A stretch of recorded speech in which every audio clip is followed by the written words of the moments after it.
قال رسول الله صلى الله عليه وسلم أصحابي كالنجوم সাহাবায়ে কেরাম বলেন কেমন যে আকাশের মধ্যে যদি তারকা উদিত হয়, তারকা যদি ওঠে, হুজুর আকরাম সাল্লাল্লাহু আলাইহি ওয়াসাল্লাম বলেন এই তারকাটা যদি ৫,০০০ মানুষ ৫ লক্ষ মানুষ যদি একসাথে একবারে দেখতে চায়, তাহলে একসাথে একবারে দেখা সম্ভব হবে কি হবে না বলেন তো দেখি। একসাথে একবারে দেখা যেমন সম্ভব, আবার কোন সাহাবীকে যদি কেউ এরকম ভাবে অনুসরণ করেন তাহলে তার হেদায়েতের জন্য, তার নাজাতের জন্য যথেষ্ট হয়ে যাবে। এই জন্য বলেন সাহাবায়ে কেরাম নক্ষত্রের সাথে তারকার সাথে নবীজি সাল্লাল্লাহু আলাইহি ওয়াসাল্লাম তুলনা করেছেন। এই সাহাবায়ে কেরাম তার নিজের জীবনের চেয়ে আল্লাহর নবীকে বেশি ভালোবেসেছেন, জীবনকে জীবন মনে করে নাই। হুজুর আকরাম সাল্লাল্লাহু আলাইহি ওয়াসাল্লামের খেদমতে তাদের জীবনকে কুরবান করে দিয়েছেন। আমরা সাধারণ দস্তরখানে খাবার খাওয়া, এরকম মেসওয়াক করা, এটা হলো সুন্নতের আমল। দস্তরখানে খাবার খেলে মানুষ কি বলবে, লোকে কি বলবে, শরম আর লজ্জায় অনেক সময় দস্তরখানে আমরা খাবার খেতে চাই না, এরকম মেসওয়াক করি না।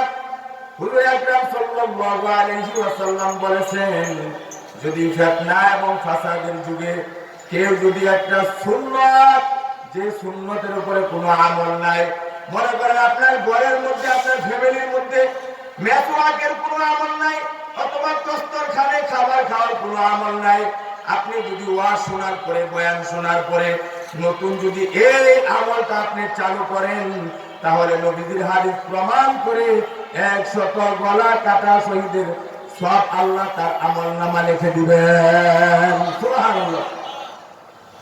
এরকম একজন সাহাবী হুযায়ফা ইবনে ইয়ামান, তিনি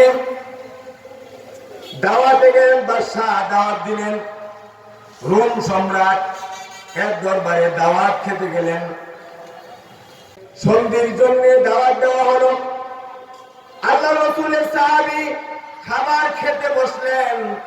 খাবার খেতে খেতে হঠাৎ করে তার খাবারের প্লেট থেকে একটা লুকমা আলাদা পড়ে গেলেন, বাহিরে পড়ে গেলেন। তখন যেই মাত্র খাবারের লুকমাটা প্লেট থেকে পড়ে নিচে পড়ে গেল, সাথে সাথে লুকমাটা যখন হাত ধরে উঠাতে চাইলেন, এমনই মুহূর্তে আরেকজন তাকে মৃদু আঘাত করে বলতে লাগলেন, রে আল্লাহর রাসূলের সাহাবী, আপনি যে খাবারটা তুলে খেতে যাচ্ছেন, অন্য অন্য যারা আছে তারা আমাদেরকে এরকম দাম দিবে না, মূল্যায়ন করবে না। তারা কি বলবে যে পড়ে যাওয়া লুকমাটা আসে তুলে খাচ্ছে, তাদের কাছে কোনো কদর আমাদের থাকবে না। এটা বলার সাথে সাথে আল্লাহ রাসূলের সাহাবী বললেন, আতরুকু সুন্নাতা হাবিবি সাল্লাল্লাহু আলাইহি ওয়াসাল্লাম লিহাউলাইল হুমাকা। রে আল্লাহর বান্দা, তুমি কি বললে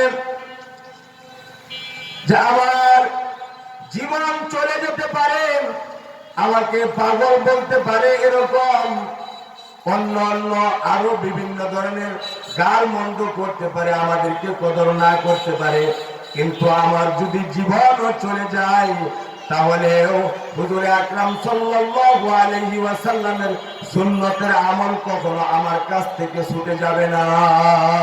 সুবহানাল্লাহ।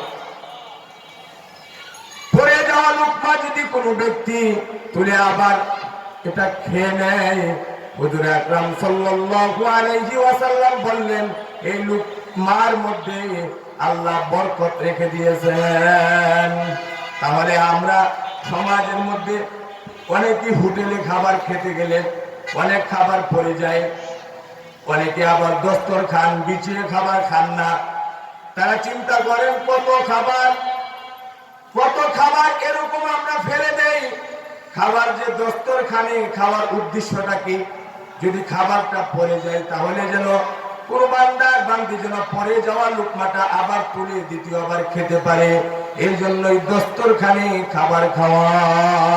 দস্তরখান সারা যদি কেউ খাবার খায়, সেখানে যদি ময়লা থাকে অথবা নাপাক থাকে, পড়ে যাওয়া লুকমা তোলার মতো কোনো ব্যবস্থা থাকবে না।